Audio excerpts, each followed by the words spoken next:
Muscles have another relationship named the force-velocity relationship. So we saw the force-length relationship. So the length of the muscle affects the force.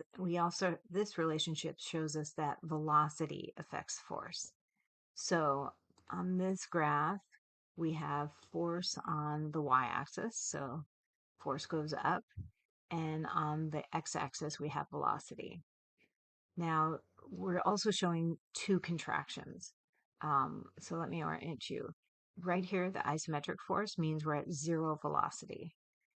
To the right, the gray part of the graph, you increase velocity in a concentric muscle action.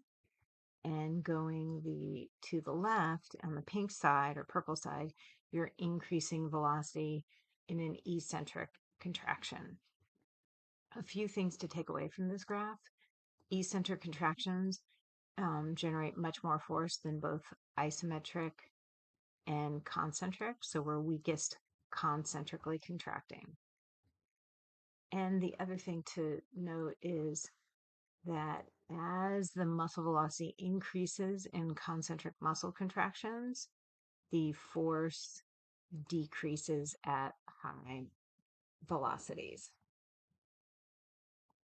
And why is that?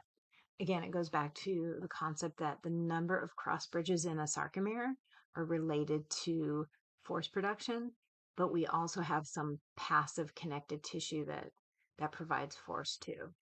So why concentric contractions become weak as the velocity increases is that the actin and myosin are moving so quickly past one another, they can't form a cross bridge. So if you have less cross bridges because the velocity is so high, you'll have lower force.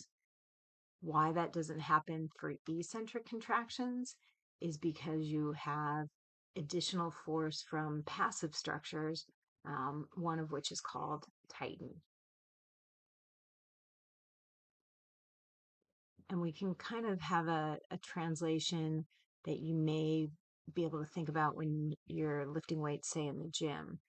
When you're on an eccentric contraction, you probably can, and that's a lowering contraction, the controlling gravity contraction.